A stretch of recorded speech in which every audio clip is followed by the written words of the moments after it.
De toute éternité, le ciel résonne de la louange des vieillards, des quatre êtres vivants, de l'armée des anges qui se prosternent devant le trône de Dieu. Quand, soudainement, un silence s'installe. Pendant près d'une demi-heure, tout semble se figer et l'univers tout entier retient son souffle. Le temps de la colère de l'agneau est arrivé.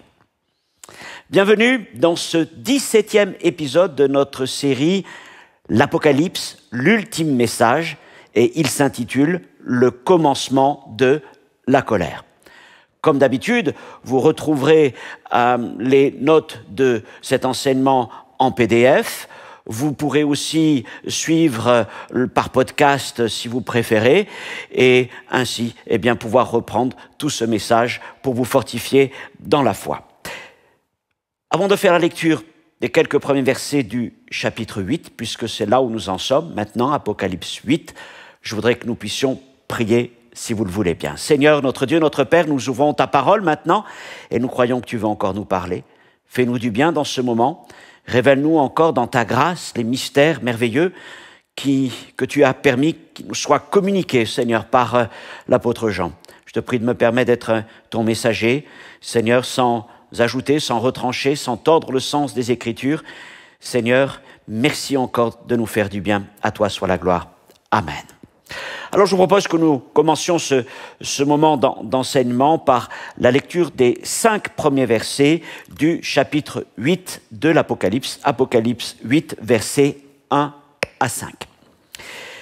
Quand il ouvrit le 7e sceau, quand l'agneau ouvrit le 7e sceau, il y eut dans le ciel un silence d'environ une demi-heure. Et je vis les 7 anges qui se tiennent devant Dieu, et 7 trompettes leur furent données. Et un autre ange vint, et il se tint sur l'autel, ayant un encensoir d'or. On lui donna beaucoup de parfums, afin qu'il les offrît avec les prières de tous les saints sur l'autel d'or qui est devant le trône. Et la fumée des parfums monta, avec les prières des saints, de la main de l'ange de Dieu, devant Dieu. Et l'ange prit l'encensoir, le remplit du feu de l'autel, le jeta sur la terre, et il y eut des voix, des tonnerres, des éclairs, et un tremblement de terre. Premier point, un basculement irréversible. Ce chapitre commence avec cette proposition, quand il ouvrit le 7e sceau. Alors revenons un peu en arrière. La fin du chapitre 6 nous décrit l'ouverture par l'agneau du 6e sceau. Et nous avons vu que ce 6e sceau est programmatique. Il annonce la colère à venir. Il la décrit dans ses grandes lignes. Mais avant qu'elle n'éclate, Dieu se souvient des siens. Et c'est ce que nous avons vu dans l'étude du chapitre 7, dont je vous ai dit qu'il est en quelque sorte un intermède, donc entre le 6 et le 8. Et dans ce chapitre 7, qui se présente sous la forme de 2 visions principales, il y a la réponse à la question que nous trouvons à la fin du 6, qui pourra subsister devant la colère de l'agneau? Et le chapitre 7, à travers ces 2 visions, donne 2 réponses. Ceux qui vont survivre d'abord, ce sont ceux qui vont survivre en passant à travers la colère de l'agneau dans ce temps difficile. Ce sont ceux qui vont être marqués du sceau de Dieu, les 144 000 fils d'Israël. Dans l'autre vision, nous découvrons ceux qui sont sauvés de la colère. Ils sont enlevés de la terre avant la colère pour paraître devant le trône de Dieu. C'est la vision de la grande foule glorifiée devant le trône, chapitre 7, versets 9 à 17, la deuxième partie de ce verset. Donc chapitre 6 finit en nous annonçant la colère à venir. Chapitre 7 est un intermède. Et puis, au début du chapitre 8, la séquence des sceaux reprend, puisqu'il reste encore un 7e et dernier sceau à ouvrir. L'agneau s'y emploie, et c'est ainsi que, désormais, le rouleau est entièrement ouvert. Tout ce qu'il contient, qui est écrit à l'intérieur comme à l'extérieur, peut être maintenant découvert, lu et annoncé. Et ce rouleau tout entier ouvert révèle la mise en œuvre du plan divin de jugement, le déroulement méthodique de la colère de Dieu contre un monde rebelle.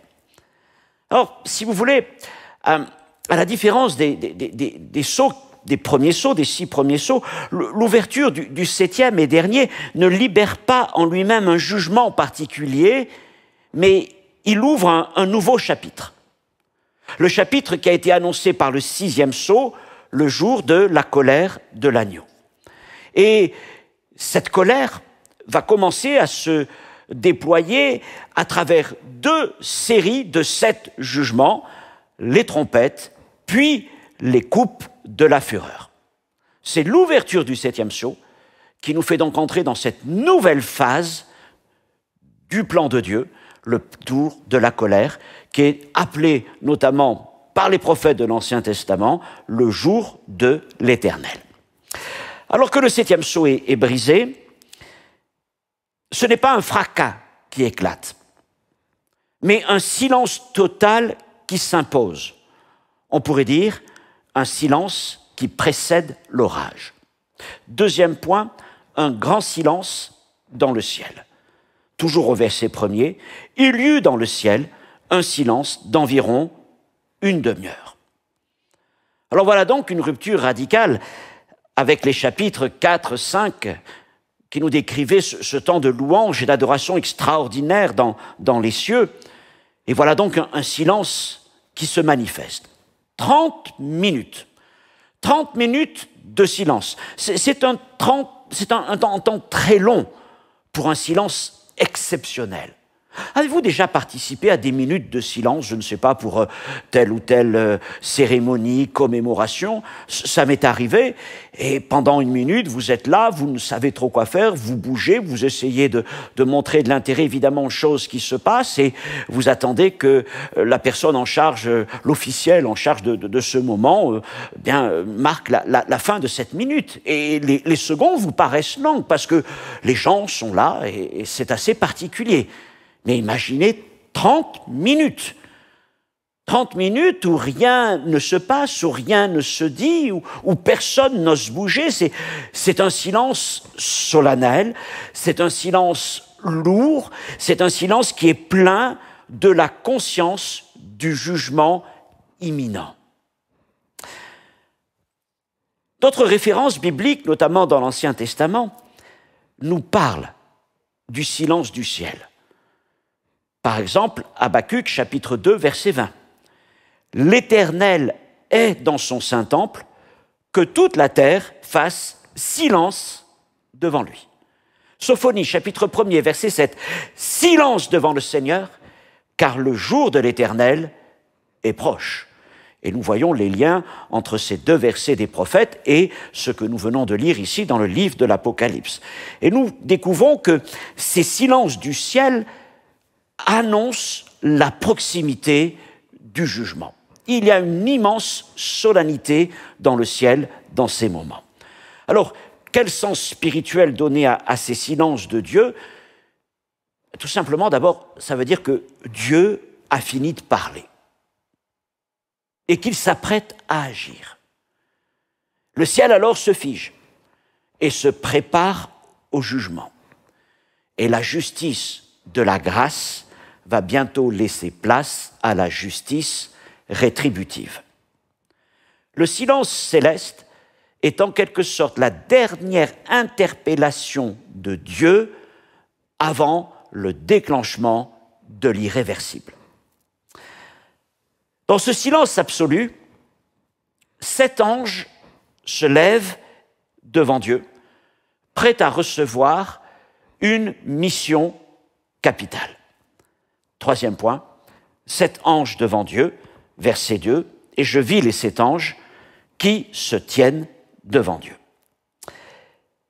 Cette position est privilégiée.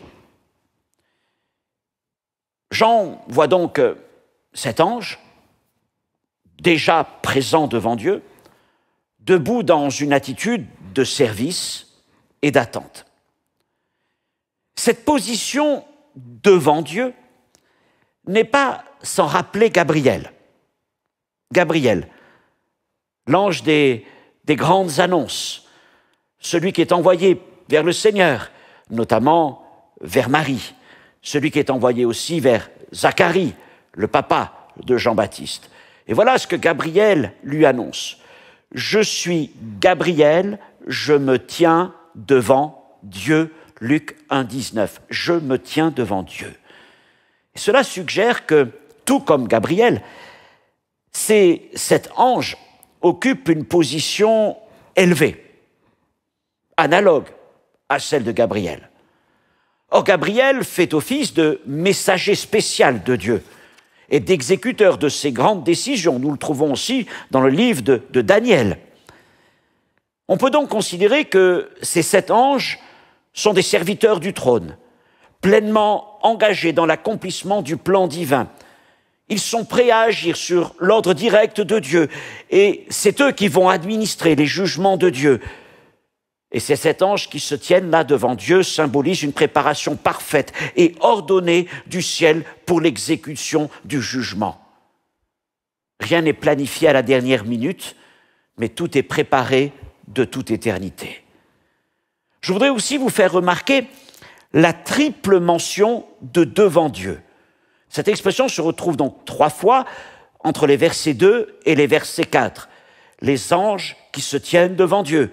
Puis encore un peu plus loin, à la fin du verset 4, de la main de l'ange qui est devant Dieu. Et puis, à la fin du verset 3 aussi, ce n'est pas devant Dieu, mais c'est devant le trône. Et c'est à peu près la même idée, évidemment. Devant Dieu, devant Dieu, devant le trône. Tout se passe sous le regard de Dieu. L'engagement de Dieu est total et personnel dans l'accomplissement des jugements qui vont se réaliser. Ces anges qui se tiennent devant le trône reçoivent chacun une trompette qu'ils s'apprêtent à faire retentir et à travers elle à annoncer des jugements sévères. Quatrièmement, des trompettes, instruments de jugement. 7 trompettes leur furent données. Alors l'usage des trompettes dans l'Écriture est quelque chose d'assez courant. Il pouvait y avoir des trompettes comme des trompettes de métal, notamment les fameuses trompettes d'argent, et puis aussi des trompettes qui étaient naturelles, des trompettes faites à partir de cornes de bélier, celles qu'on appelle le chauffard. Et ces trompettes avaient plusieurs usages. Par exemple, on trouve dans le livre de l'Exode qu'elles annoncent la présence de Dieu, qui s'apprête à descendre sur la montagne. Dans Nombre 10, elles sont un appel au combat lorsqu'elles retentissent. Dans Joël chapitre 2, elles avertissent du jugement. Et puis dans le Nouveau Testament, il y a une trompette qui est bien connue, c'est celle de la résurrection des saints, 1 Corinthiens 15, 52. Et Jésus aussi, parlant de son retour dans Matthieu 24, 31, annonce que c'est au son de la trompette retentissante que le Christ reviendra. Mais je voudrais aussi établir un autre lien avec d'autres trompettes de l'Ancien Testament, celles que Israël a fait retentir devant Jéricho. Josué chapitre 6, verset 4, « 7 sacrificateurs porteront devant l'arche 7 trompettes retentissantes. Et le 7e jour, vous ferez 7 fois le tour de la ville et les sacrificateurs sonneront des trompettes.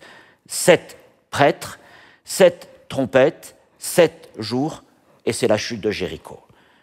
Et dans l'Apocalypse, 7 anges, 7 trompettes, mais c'est le monde entier qui devient le nouveau Jéricho. Mais avant que les trompettes ne résonnent, un autre ange s'approche de l'autel, portant dans ses mains les prières des saints. 5e point, le 8e ange et les prières des saints, verset 3 jusqu'à verset 5e. Après la présentation donc des 7 anges aux trompettes, un 8e ange s'avance. Il tient un encensoir d'or et il se tient devant Dieu, près de l'autel, il est même dit sur l'autel, là même où étaient rassemblées les âmes des martyrs, Apocalypse chapitre 6, verset 9. Ce qui nous fait comprendre qu'il y a un lien entre ces martyrs et cet ange. Et ce que nous allons voir, c'est que cet ange sert comme un prêtre céleste. C'est un prêtre du temple de Dieu, accomplissant un service sacerdotal au moment le plus solennel. Et je voudrais maintenant vous parler d'une cérémonie particulière qui avait lieu dans le temple et qui était le service de l'encens ou de la présentation des parfums. Dans le temple de Jérusalem, comme dans le tabernacle auparavant, l'encens ou les parfums étaient offerts 2 fois par jour, le matin et le soir, à l'heure de la présentation des holocaustes. Je lis dans le livre de l'Exode, chapitre 30, versets 7 à 8, « Aaron il fera brûler du parfum odoriférant, il en fera brûler chaque matin lorsqu'il préparera les lampes, et il en fera brûler aussi entre les 2 soirs lorsqu'il arrangera les lampes. Il fera brûler du parfum ou de l'encens odoriférant. » Et puis ces magnifiques versets du psaume 141, verset 2, « Que ma prière soit devant ta face comme l'encens et l'élévation de mes mains comme l'offrande du soir. » Alors que se passait-il au moment de cette offrande des parfums ou de l'encens?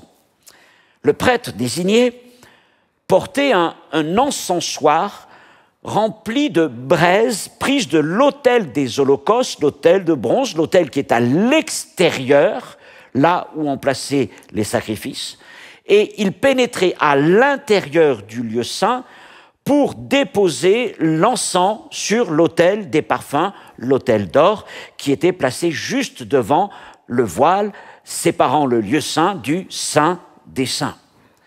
Et ce moment était extrêmement solennel.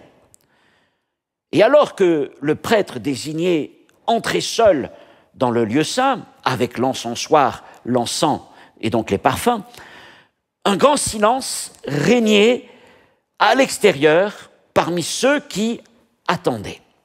Et là, je vais vous ramener à un passage que nous connaissons bien des évangiles, tout au début du chapitre 1er de Luc, lorsqu'il est question de Zacharie, le papa de Jean-Baptiste. Et là, il y a une description de cette offrande des parfums. Regardons, Luc 1, versets 9 et 10. « Zacharie fut appelé par le sort, d'après la règle du sacerdoce, à entrer dans le temple du Seigneur pour offrir le parfum. Et toute la multitude du peuple était dehors, en prière, à l'heure du parfum. » Alors, il y a un rapprochement intéressant qui se fait ici entre le silence du temple, car il y a un silence à l'intérieur du temple lorsque le prêtre pénètre dans le lieu saint pour ouvrir le parfum, mais il y a aussi un silence à l'extérieur lorsque la foule se tient en prière dans l'attente de la sortie du prêtre. Il y a un lien entre ce silence du temple et celui du ciel au moment où l'ange, le 8e ange, l'ange sacrificateur en quelque sorte, présente les prières sur l'autel d'or céleste. Voyez, jusque-là, il se tenait sur l'autel avec un encensoir d'or, on lui donna beaucoup de parfums, c'est-à-dire qu'il est comme il y a certainement, on peut le penser, un premier autel, et puis il va aller vers un 2e autel, l'autel d'or, et là, sur cet autel d'or, il va répandre les parfums. Il va répandre l'encens. Alors, que représente cet encens céleste? Nous le trouvons dans le texte, la prière des saints. Jusqu'ici, les prières des saints réclamant justice étaient recueillies et conservées dans des coupes d'or. Nous pouvons lire ça dans Apocalypse, chapitre 5, verset 8. Je vais reprendre le verset. Quand il eut pris le livre, les 4 êtres vivants et les 24 vieillards se prosternèrent devant l'agneau, tenant chacun une harpe et des coupes d'or remplies de parfums ou d'encens, qui sont les prières des saints. Et cette prière était donc gardée précieusement, mais comprenez-le, elle n'était pas encore offertes. En Apocalypse 8, verset 3, changement majeur. C'est le moment où elles sont présentées officiellement devant Dieu. Et l'ange les offre sur l'autel d'or dans ce parfum d'encens qu'il présente au Seigneur, symbole d'une offrande agréable. Et répandu sur l'autel ardent, l'encens produit alors une fumée. Et cette fumée est le symbole de la montée des prières vers Dieu et de leur acceptation par lui. Et c'est l'heure, c'est le moment où Dieu reçoit ces prières des saints, conservées jusque-là, mais présentées maintenant, et qu'il s'apprête à y répondre. On peut encore noter, je le disais tout à l'heure, que les versets 3 et 4 se terminent par ces expressions « devant le trône » et « devant Dieu », et cette double insistance montre que Dieu prend personnellement en compte les intercessions et qu'il s'apprête à agir selon sa fidélité et sa justice. Ça nous amène au verset 5, qui est un verset qui nous décrit l'exécution des jugements. Et l'ange prit l'encensoir, le remplit du feu de l'autel et le jeta sur la terre, et il y eut des voix, des tonnerres, des éclairs et un tremblement de terre. Donc après avoir offert les parfums et les prières à Dieu, l'ange remplit l'encensoir du feu de l'autel, et là, il le jette sur la terre. Et le verbe est fort, je dirais qu'il est primaire, et il indique une action déterminée. Et son geste provoque des réactions immédiates, les voix, les tonnerres, l'éclair, le tremblement de terre, et tout cela nous renvoie presque mot pour mot au 6e sceau. Chapitre 6, verset 12, prenons le temps de le relire, et vous pourrez ainsi le comparer. Je regardais quand il ouvrit le 6e sceau, il y eut un grand tremblement de terre, le soleil devint noir comme un sac de crin, la lune devint comme du sang, et les étoiles du ciel tombèrent sur la terre comme lorsqu'un figuier secoué par un vent violent jette ses figues vertes, et le ciel se retira comme un livre qu'on roule, et toutes les montagnes et les îles furent remuées de leur place, etc. Quel est le sens spirituel de cette cérémonie de l'encens et de ce moment où le 8e ange jette l'encensoir sur la terre? Mais d'abord, nous rappelons que Dieu n'oublie aucune prière de ses saints. De toutes ces prières qui montent vers lui, qui crient justice, qui crient vengeance, qui expriment des douleurs et de la souffrance du peuple de Dieu, persécuté. Il y a un temps où elles sont gardées, et pendant ce temps, la justice divine mûrit, puis au moment fixé par Dieu, elle finit par éclater avec puissance et sainteté. Et alors que le feu est jeté sur la terre, 7 trompettes vont bientôt sonner, et nous allons le voir, la création va chanceler. Les jugements des trompettes vont commencer à retentir les uns après les autres. Et ces jugements se composent de 2 parties. D'abord, 4 premières trompettes qui frappent la création. Nous allons les voir tout de suite dans la suite de ce chapitre 8. Puis 3 autres trompettes, les dernières, qui sont appelées les malheurs et que l'on trouve au chapitre 9 et ensuite au chapitre 11e. Alors juste un point quand même sur le verset 5. Le moment où l'ange jette l'encensoir sur la terre et où se produisent ces tonnerres, ces éclairs, ce tremblement de terre, ce n'est pas encore l'exécution des jugements. Ils ne vont vraiment commencer qu'avec la première trompette qui s'apprête bientôt à être sonnée. Donc, on n'est pas encore dans l'exécution du jugement, mais quelque chose se passe comme pour signaler que, voilà, un basculement est en train de s'opérer. Parlons maintenant des 4 premières trompettes, les trompettes et la création meurtrie. Et nous allons lire maintenant des versets 6 jusqu'au verset 12e. Et les 7 anges qui avaient les 7 trompettes se préparèrent à en sonner.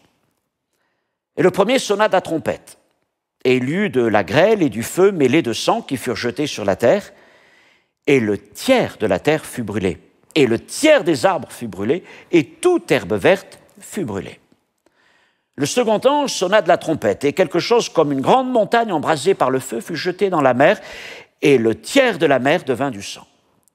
Le tiers des créatures qui étaient dans la mer et qui avaient vie mourut, et le tiers des navires périt. Le troisième ange sonna de la trompette, et il tomba du ciel une grande étoile ardente, comme un flambeau, et elle tomba sur le tiers des fleuves et sur les sources d'eau. Le nom de cette étoile est Absinthe, et le tiers des eaux fut changé en absinthe. Et beaucoup d'hommes moururent par les eaux, parce qu'elles étaient devenues amères. Et le quatrième ange sonna de la trompette, et le tiers du soleil fut frappé, le tiers de la lune, le tiers des étoiles, afin que le tiers en fût obscurci et que le jour perdît un tiers de sa clarté et la nuit de même. Ces 4 premières trompettes constituent une première série de jugements sur la création. Elles ne visent pas directement les hommes, mais les éléments fondamentaux de la vie sur terre et ce qu'ils contiennent. Qu'est-ce qui est frappé? La terre, la mer, les fleuves et les sources d'eau, et la lumière, soleil, lune et étoiles. Autrement dit, Dieu commence par frapper la création elle-même.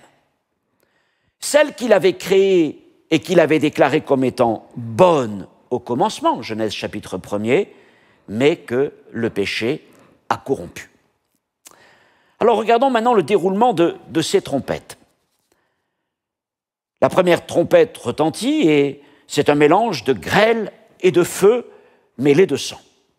La deuxième trompette nous parle d'une grande montagne embrasée. La troisième trompette nous décrit une grande étoile ardente. Et là, on voit beaucoup de points de comparaison entre la deuxième et la troisième trompette. Notamment parce qu'en grec, le mot embrasé et ardente, ce sont les mêmes mots. Donc il y a des éléments communs entre cette deuxième et cette troisième trompette. Mais la troisième porte un nom, absinthe. Et l'étymologie de ce mot, c'est amertume, poison. Vous trouverez dans les notes, si vous prenez le temps de les consulter, tout un encart au sujet de l'absinthe, qui est une image du jugement amer. Absinthe, absinthion, en grec, désigne une plante extrêmement amère, et puis la'anar en hébreu, absinthe, la'anar en hébreu, est comparé souvent dans l'Ancien Testament, au moins à 8 reprises, à une racine qui produit du poison et de l'absinthe.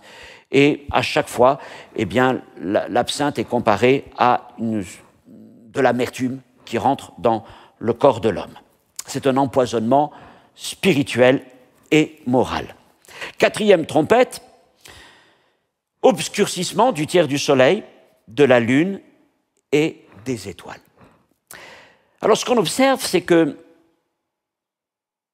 y a une destruction partielle avec une insistance sur le symbole du tiers. Chaque trompette frappe un tiers de la terre, des mers, des fleuves et de la lumière. Et si on prend un peu de recul, on voit une progression. Les sceaux frappaient un quart, Apocalypse chapitre 6, un quart. Les cavaliers avaient autorité sur un quart de la terre. Les trompettes, elles, frappent un tiers, Apocalypse 8 ici. Et puis la dernière série de jugements, les coupes, elles, frapperont la totalité, Apocalypse chapitre 16. Un quart, un tiers, la totalité, nous n'en sommes qu'au tiers. Il y a encore un message spirituel là, c'est que Dieu laisse encore une fenêtre de repentance. Mais le compte à rebours est enclenché et rien ne pourra maintenant le ralentir. Ces 4 trompettes déclenchent une crise écologique globale, une catastrophe au niveau de la planète. La première trompette amène la destruction donc d'un tiers de la terre, des arbres et de toutes les herbes. Et par là, nous ne devons pas simplement comprendre les herbes des prairies, mais surtout toutes les cultures céréalières, entre autres, blé, maïs, riz et tout ce qu'on peut imaginer. Un tiers est frappé. Ça nous parle alors d'une sécheresse massive, de destruction agricole à grande échelle et de famine de masse. La deuxième trompette nous parle de la contamination de la mer. Un tiers de la mer devient sang lorsque la grande montagne embrasée vient la frapper. Mer contaminée, mort d'un tiers de la vie marine et contamination de un tiers des ressources halieutiques et puis destruction aussi d'un tiers des navires. Troisième trompette, là c'est un tiers des eaux douces qui sont empoisonnées. C'est donc la pollution des ressources hydrauliques qui vont entraîner la mort par empoisonnement. C'est-à-dire qu'un tiers des sources d'eau sont comparées sont amères comme de l'absinthe. Alors, soit vous n'en buvez pas et vous mourrez, soit vous en buvez et puis vous finirez par en mourir puisqu'elles sont contaminées. Quatrième trompette, un tiers de luminosité en moins, c'est une perte de lumière vitale, des perturbations climatiques et biologiques qui en découlent. Donc, on voit vraiment une immense crise écologique globale. L'écosystème de la Terre est complètement déstabilisé. Il y a aussi une crise humaine, universelle. C'est vrai qu'à ce stade, je l'ai précisé, le jugement ne frappe pas encore directement les humains. Mais il détériore tellement et gravement les conditions de vie, sécheresse, famine, épidémie, instabilité sociale, qu'au bout du compte, eh bien, les hommes finissent aussi par mourir en grand nombre.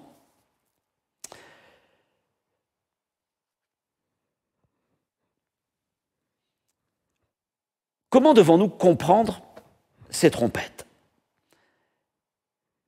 Sont-ce des fléaux naturels, des catastrophes écologiques, la conséquence de guerres, comme dans les Sceaux? Ou devons-nous y voir une action programmée, mesurée, souveraine de la part du Seigneur? C'est ce que nous allons essayer maintenant de voir ensemble.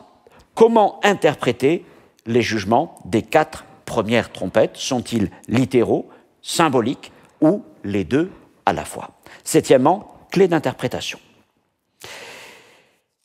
Apocalypse 8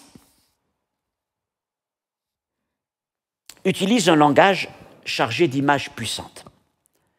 Les trompettes évoquent à la fois des réalités visibles, puisque la création est meurtrie, et des réalités aussi invisibles.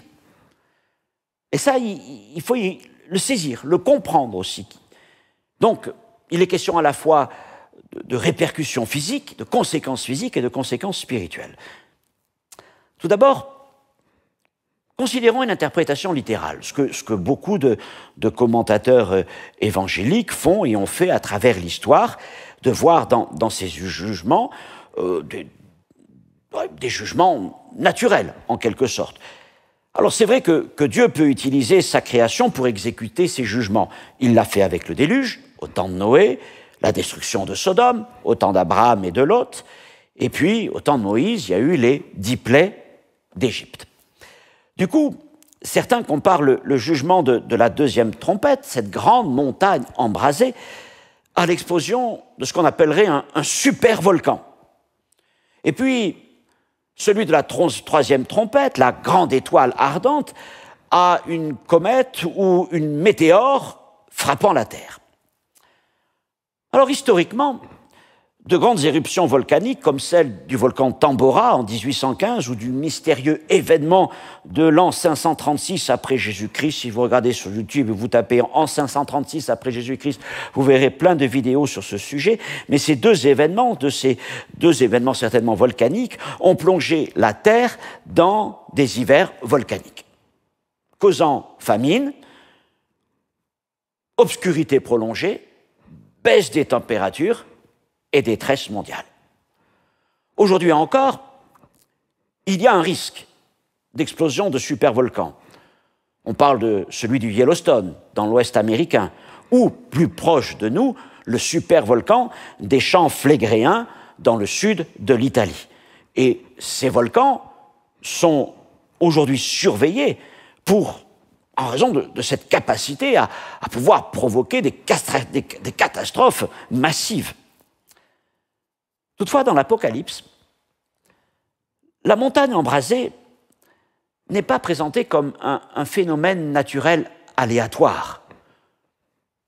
Un volcan s'éteint, un volcan se réveille, un volcan entre en éruption, un volcan s'arrête. Et on essaye d'anticiper les choses avec des modèles mathématiques, mais on ne peut pas véritablement dire à quelle date tel ou tel volcan va finir par exploser. Mais ici, ce n'est pas le cas. Ici, cette montagne embrasée se manifeste à un moment déterminé par Dieu. Il y a là comme un acte de jugement surnaturel, organisé, ciblé, mesuré, décidé, voulu par Dieu. Ainsi, même si la deuxième trompette évoque des images proches d'une catastrophe naturelle, et peut-être que Dieu utilisera un supervolcan pour l'accomplir, mais au-delà de cela, nous ne devons pas en rester à cette idée de catastrophe simplement écologique, naturelle, et comprendre qu'elle est avant tout l'exécution volontaire de la justice divine, décidée au moment fixé par Dieu et orchestrée par sa main souveraine. Ce n'est pas un hasard, de la nature, c'est le jugement de Dieu. Alors, concernant la grande montagne de la troisième trompette, la grande étoile de la troisième trompette, vous avez peut-être entendu parler de cet événement qui a eu lieu en 1908 en Sibérie, où une météorite est tombée dans l'atmosphère et a explosé à une haute altitude, environ 5 ou 10 kilomètres. On l'appelle l'événement de la Tunguska. Donc c'est en Sibérie lointaine. Et l'onde de choc a rasé près de 80 millions d'arbres et a été ressentie jusqu'en Europe. Et l'énergie déployée est estimée à 1000 fois la bombe d'Hiroshima. Heureusement qu'elle est tombée au-dessus de la Sibérie. Imaginez maintenant ce que produirait une étoile, un astre, un corps céleste tombant du ciel, comme celle décrite dans la troisième trompette, non plus simplement un phénomène naturel, mais un jugement surnaturel, c'est-à-dire quelque chose de ciblé, quelque chose d'orienté, quelque chose de préparé, et qui ne s'arrête pas simplement, ou qui ne se consume pas dans le ciel, dans l'entrée dans l'atmosphère, mais qui vient frapper la Terre. Alors vous avez peut-être déjà vu des reportages sur ce fameux cratère que l'on trouve dans la péninsule du Yucatan au Mexique, cratère d'impact d'une immense météore qui a certainement causé d'immenses dégâts lorsqu'elle a touché la Terre à ce moment-là. Et aujourd'hui encore, on sait que les grandes agences spatiales, notamment la NASA et d'autres encore, sont à l'affût de ces corps célestes. Mais imaginons un corps céleste qui soit guidé par la volonté de Dieu pour venir frapper la Terre. C'est assez impressionnant, n'est-ce pas? Alors on peut faire un parallèle aussi avec les plaies d'Égypte. Les 4 premières trompettes rappellent les jugements sur l'Égypte. Rappelez-vous, en Égypte, plaies sur la terre, sur les eaux, le Nil, dans les cieux, les ténèbres, et puis aussi les animaux. Mais là, c'était juste l'Égypte qui était frappée. Mais ici, avec les trompettes, la portée est mondiale. Elle n'est pas limitée à une seule nation. L'autre point de comparaison qu'on peut faire entre les plaies et les trompettes, c'est notamment à travers le psaume 78 et verset 49, psaume 78, 49, où il dit montrer que ces plaies n'étaient pas simplement, je parle des plaies d'Égypte, n'étaient pas simplement des catastrophes naturelles, mais il est écrit « Il avait lâché contre eux son ardente colère, la fureur, la rage et la détresse, une troupe d'anges de malheur. » D'anges de malheur. Ce sont donc des anges qui appliquaient les fléaux comme messagers de la justice divine. Eh bien, dans l'Apocalypse, nous voyons aussi ce parallèle, puisque les jugements sont administrés depuis le ciel par des anges. Non pas par les forces aveugles de la nature, mais par des anges commissionnés par Dieu pour accomplir la volonté de Dieu. Tout vient de Dieu, tout est ordonné depuis son trône. Voilà pour cette interprétation littérale. On comprend que Dieu peut utiliser les forces de la nature, mais ce ne sont pas simplement des catastrophes naturelles. Les catastrophes naturelles sont imprévisibles. On ne peut pas déterminer l'ampleur de leur impact. Tandis qu'ici, nous avons affaire à des jugements. Dieu peut utiliser des forces naturelles, mais dans le cadre de l'exécution de ces jugements, qui sont ciblés, mesurés, préparés, ordonnés de toute éternité par le Seigneur. Après une interprétation littérale, nous pouvons aussi considérer une interprétation symbolique et parler d'un message spirituel. Les jugements des trompettes peuvent aussi se lire à un autre niveau. Car derrière les signes visibles, l'Apocalypse révèle souvent une réalité spirituelle profonde. Et là, il faut prendre le temps de s'arrêter, de nous rappeler que ce livre est un livre de vision. Mais c'est aussi un livre qui nous parle de combat spirituel, de forces spirituelles qui dépassent notre entendement. Et derrière la description de ces jugements, il est tout à fait possible d'y trouver aussi une interprétation spirituelle. Certains commentateurs voient dans la deuxième trompette, donc celle qui annonce la chute de cette grande montagne embrasée par le feu, ils y voient une image prophétique de la chute de Babylone. Et c'est intéressant parce que Babylone est fréquemment comparée à une montagne dans l'Ancien Testament. Par exemple, ce texte de Jérémie 51, verset 25, « Oui, je m'en prends à toi, Babylone, montagne de destruction, déclare l'Éternel, toi qui détruis toute la terre. Je déploierai ma puissance contre toi, je te précipiterai du haut des rochers et je ferai de toi une montagne carbonisée. » Babylone comparée à une montagne, une grande montagne embrasée.